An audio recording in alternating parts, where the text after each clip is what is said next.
வணக்கம்.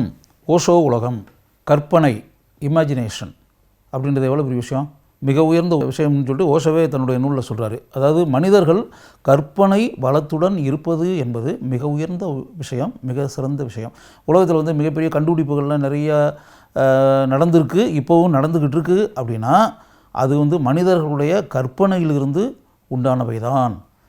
மிகச்சிறந்த காவியங்களை மனிதர்கள் உண்டாக்கி இருக்கிறார்கள் அப்படின்னா அதெல்லாம் வந்து அருமையான கற்பனையிலிருந்து உண்டானது தான். மிகச்சிறந்த கவிதை நூல்கள் உலகத்தில் வெளிவந்திருக்கின்றன அப்படின்னா அந்த கவிஞர்கள் அந்த கவிதை நூல்களை எப்படி கொண்டு வந்தார்கள் அப்படின்னா அருமையான கற்பனைகளின் மூலம். அதனால் அந்த இமேஜினேஷன்றது அப்படி ஒரு சாதாரண விஷயம் கிடையாது. அந்த இமேஜினேஷன்றது மிக உயர்ந்த விஷயம். எழுத்தாளர்கள், கவிஞர்கள் இதெல்லாம் வந்து மிக உன்னதமான படைப்புகளை இந்த உலகத்திற்கு கொண்டு வந்திருக்கிறார்கள். அப்படின்றதுனா அதுக்கு வந்து அடித்தளமாக இருந்தது இமேஜினேஷன் என்று சொல்லக்கூடிய கற்பனை வளம்.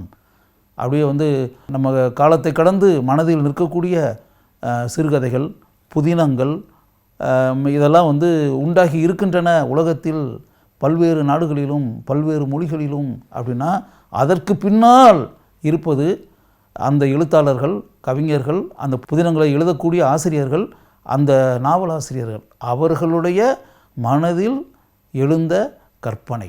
அந்த கற்பனைகளின் மூலம் அவர்கள் படைத்த படைப்புகள் தான் காலத்தை கடந்து நின்று கொண்டு இன்றும் உலகத்தை சந்தோஷமாக வைத்திருக்கின்றன.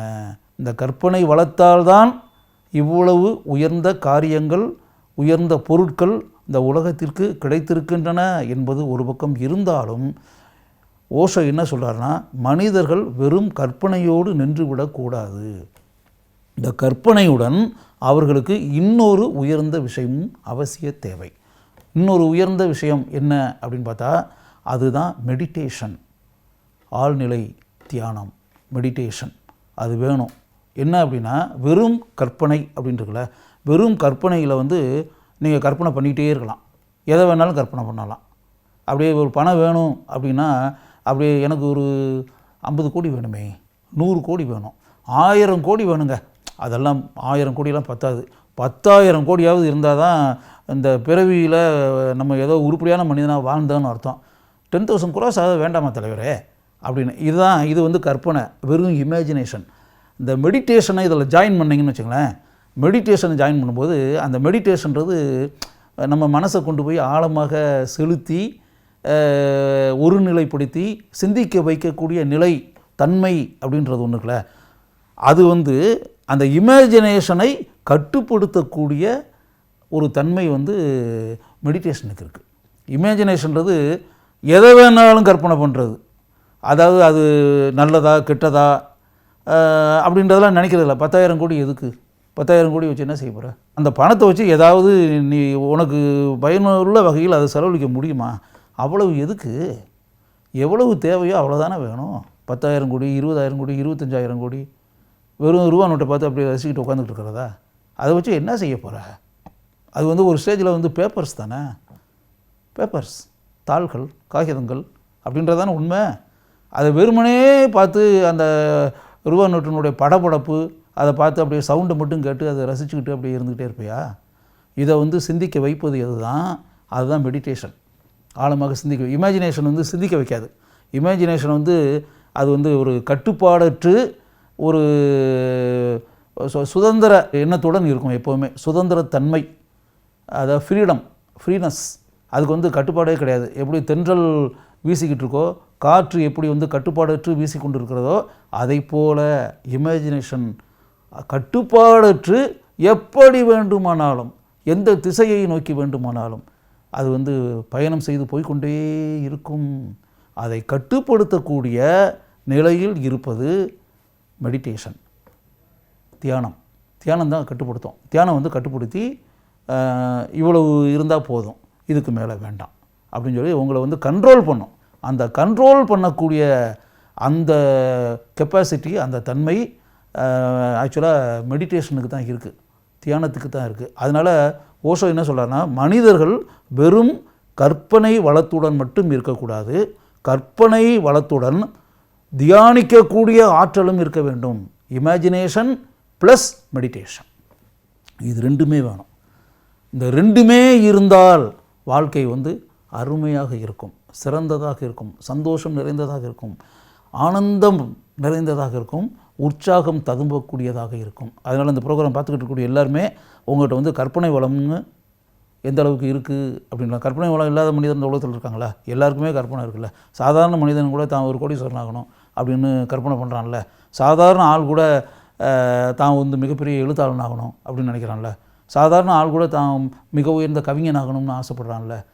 ஒரு அன்றாடம் காட்சியாக இருக்கக்கூடிய மனிதன் கூட நாம் மிகப்பெரிய கோடீஸ்வரனாகவும் ஒரு தொழில் அதிபராகவும் கட்டாயம் ஆகணும் அப்படின்ற மாதிரி மனசுக்குள்ளே கற்பனை பண்ணி அதற்கான வழி என்ன அப்படின்னு சொல்லி சிந்திக்கிறான்ல. அதனால் இந்த ப்ரோக்ராம் பார்த்துக்கிட்டு இருக்கக்கூடிய எல்லாருக்குமே அந்த கற்பனை பண்ணக்கூடிய, கற்பனை வளம் இருக்கக்கூடிய அந்த தன்மை இருக்குது.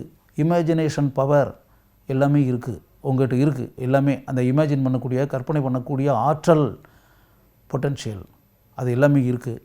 இதை தாண்டி அந்த தியானம் என்று சொல்லக்கூடிய மெடிடேஷன் இருக்குல்ல, அந்த தன்மை உங்களிடம் இருக்கிறதா என்று பாருங்கள். அது விரல் விட்டு எண்ணக்கூடிய மனிதர்கள்ட்ட மட்டும்தான் இருக்கும்.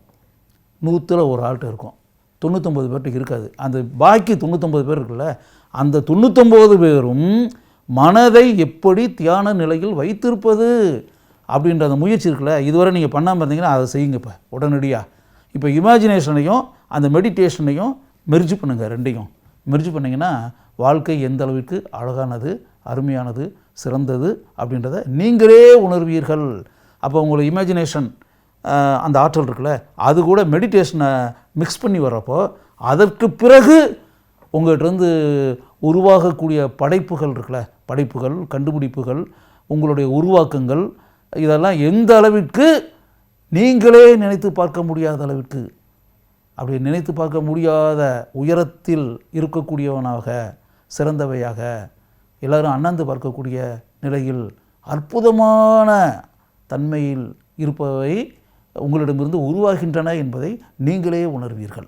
அதனால் என்னென்னா, வெறும் கற்பனை வளத்துடன் மட்டும் இருக்கக்கூடிய நீங்கள் உங்களுடைய மனங்களை ஒருநிலைப்படுத்தி அந்த மெடிடேஷன் என்ற நிலையை உங்களிடம் நிரந்தரமாக இருக்கும் வண்ணம் செய்து கொள்ளுங்கள்.